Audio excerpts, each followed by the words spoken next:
um, customer service and its impact on feedback. But before that, I just want to talk about customer noticing the invoice or receipt. It's something that a lot of people are scared of with retail arbitrage, and yes, it does happen, but it doesn't happen nearly as much as you think it would. For some reason, when people get their products, no one's looking at the invoice, they've already paid, they're not interested in it. So most of the time, people don't even realize. So um, I remember getting my first one after I got my first one after I had many sales. So I was still a bit panicked, and it's just because I didn't know what to do. But now I know what to do, and you'll know what to do, so it's nothing to worry about. So yeah, if a customer notices the receipt, there's different ways that they might address it. So one, they might just leave negative feedback straight away. And this is the most frustrating one. Some customers are just way too rash. So they'll just leave negative feedback. Are bought from Asda for £20, seller sold for £40, something like that. In that case, it's like you can't really message to buy. You can do something. Don't worry, I'm going to talk through it. One is that they'll send you a message personally, hey, and usually they'll be disgruntled. They're not going to be very happy because they'll feel like they've been ripped off, or hey, you've just gone and sent it from Denelm for £20, that's all you did, that kind of thing. And lastly, and this does happen quite a lot, and sometimes you won't know, they'll just open up a returns case and put the reason as found better price, which I think is the most reasonable one. Found a better price. Sometimes they'll just make up some nonsense. So, for example, I had a couple buyers that realized that I found I got the product for a cheaper price from a different supplier, and they just make up nonsense essentially. Or they say it's damaged, blah blah blah blah blah, return, and you could just tell. Um, and with these customers, I'll put a pro tip here actually. I like to sign off my emails with um, two disgruntled customers only. Um, I'd give them a title, so I'd give them like manager, customer support team lead, that kind of thing. When people read manager, and it's not just in the UK, but when people read certain titles, um, and I learned this from being in employment, people respond differently based on what level you are. So, and that's just life, really.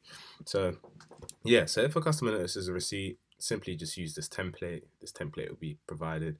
And it's essentially just explaining the business model. We get our products from a variety of retailers, blah, blah, blah. Um, I hope this addresses your queries. And sometimes I've sent this template a few times and the buyers just never responded, and they've just accepted the fact that, that of course we're operating to make a profit. So, and usually that's all right. And usually after I send a message like that as well, I always send this, just because disgruntled customers are always expecting a response very quickly. And it's just like you have to let them know that you're a business and you're not going to be replying to them as soon as they might hope. And then usually, if they respond to this and say no, no, no, I want the difference, what you can do, it's up to you how you want to run your business. If you just refund them the difference, then of course they're not going to be bothered. But if you refund them the difference, you'll be losing money, because refunding them the difference doesn't include eBay fees, PayPal fees, that kind of thing. So usually, to be honest, I've stopped doing this, but I used to give partial refunds of. I'd just give a partial refund of the profit if I was like, you know what, I don't want the noise. The profit wasn't even that much, and sometimes you offer the partial refund, and if it's, say, let's say £3 or $3 or whatever, um, and it's just like, sometimes they'll just be like, oh, you know what, they might just ignore it and not even care. Um, but yeah, you can just refund them the profits. But in the case where negative feedback's left, again, in this document, I do give a real life example. I just want to make sure I've actually got the buyer's name in there, so I'm not gonna, I can't show it to you guys. But yeah, um, essentially, eBay will. I've had negative feedback saying got from Mazda. eBay removes feedback if someone says they found it for a cheaper price elsewhere. So it's nothing to worry about. Just say, hey, the buyer found that he can get the product for a cheaper price. Literally call eBay and just say the buyer found that he can get the product for a cheaper price at a different place. And he left me negative feedback for it. And eBay will be like, no, that's ridiculous. Your business, obviously, you need to make a profit. he said those exact words to me the last time I called, and it's just like, yeah, we'll get it removed. They get it removed, and you can submit a feedback request to the buyer. Um, and that's what I did. So I remember one time someone just left negative feedback without consulting me, without messaging me, and I simply just I'd simply just refunded him the profits and asked him if that would be enough to for him to revise his feedback. So I refunded him the profits, sent him a feedback revision request, and he amended it. There's some people I've sent feedback revision requests to and they didn't amend it, and I believe you only get 5 of them. In fact, I sent it out twice and they didn't amend it. Just annoying customers, really. And there's there's nothing you can do about that. So if they don't want to amend it, um, so yeah, that's just one of the ways you can get negative feedback, and it's the one that you should worry about least. The main way you'll get negative feedback is due to poor customer service. Really, if you take too long to sort out the customer's issue, if there is an issue with an order, and this coming from experience, like sort it out with priority. You need to sort it out. If a customer's item arrived damaged, can you get a replacement sent out? Let them know you can get a replacement sent out, and you're doing it straight away. If there's a return, like you need to make sure that you send a refund quickly. Don't long the customer out. Don't you just want to be on top of everything. So yeah, but yeah, in this document, um, it covers like sort of the important points. So yeah, um, bear in mind negative feedback. You're gonna get it only if you provide bad customer service. That's really the only time you get negative feedback.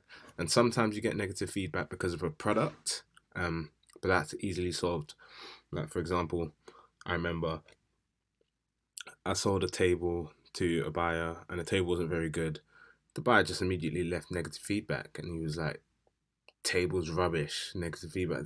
These buyers I just never understood. And then of course I worked with the buyer, um, gave him a full refund, and then got the feedback removed. I can't remember whether I called eBay or whether I had it revised. Um, but yeah, you should always try and work with the buyer first before calling eBay. Calling eBay is really a last resort to get something removed.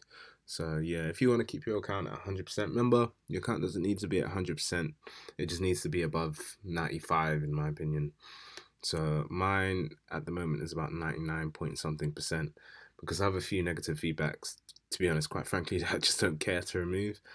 Um, I really just don't care to remove. I'm not too fussed about staying on 100, but it's something that you can always come back to. So um, and some feedback you can't get removed. Um, in fact, one of the feedbacks on my store is I accepted it as because I provided poor customer service. I was abroad in America, in Atlanta, and I just wasn't taking customer service seriously. I wasn't on top of it, and the customer had a bad experience, and I can't argue with that. So, yeah, you just want to make sure that you're providing top customer service at all times, and then you'll be good. You want to call eBay. So usually you can only increase your limits every 30 days. But if you're persistent enough and you get the right representative, your limits can be increased sooner than this.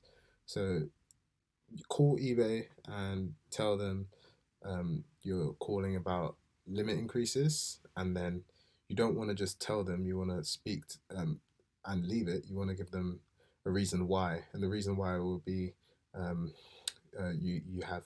So yeah, you're gonna have to kind of get into persona. You have free warehouses. This is just an example. You have free warehouses. You have a lot of stock coming in from your wholesale supplier, um, and you're gonna need the increase in limit increases. You can even faff it up and say you spent £20,000 in ordering stock, and we've got a lot, and there's a lot of items that you're going to want to list on your store. Um, they might ask questions about do you physically have these products? Again, you have yes, we have free warehouses. You want to make yourself sound as professional as possible, and you want to make yourself sound like someone who has, because bear in mind you're listing thousands and £1,000s worth of stock onto your store.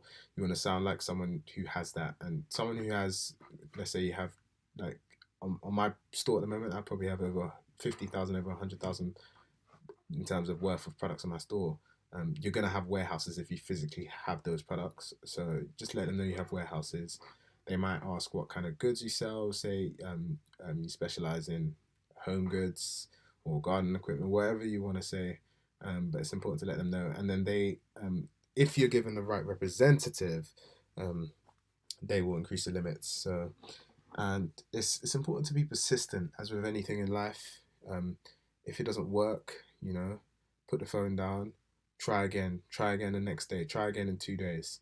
Um, a bit of a bit off topic, but there was a time where I tried to get negative feedback removed. Called, they said no, there's absolutely no circumstance you couldn't get this removed.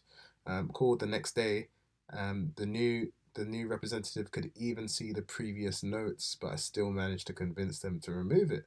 So it just goes to show you just keep trying and eventually you'll get it.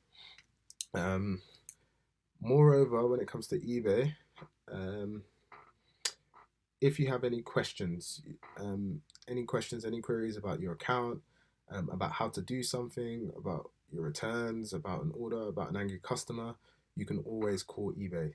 There's no need to panic in this business because you're using a platform, and the people that work for this platform put more hours into it than you do, so they know more about it than you might think. Especially if of course, it depends on the representative, but some of them are really skilled. Some of them understand drop shipping. I've been given tips on um, how to title my items from them. And what better way to learn than from the people who are shareholders in the business? Well, they might not be shareholders, but people who are employed by the business, because eBay obviously has a training program. eBay keeps them up to date on certain issues. Again, some of them know about drop shipping, so yeah, it's important to just be persistent, because eventually that no will turn into a yes. So yeah, any queries you have, anything you have around your eBay account, the eBay team should be able to help you out. And that goes the same for Hustle Got Real actually. Email Hustle Got Real about whatever questions. A lot of them are drop shippers also, so you'd be surprised where they can help you. And yeah, it's just important to another one is the final value fees. So what you can do, this is sort of a tip with the final value fees. So each time you make a sale, eBay will take between 8 and 12%, I believe. And that is called the final value fee. So essentially they're eBay's fees. And when you make a return, if it is done through PayPal, if you issue a refund through PayPal, it's important to so eBay won't refund you your final value fees unless you ask them. So yeah, I'll touch on it a bit more in a different video.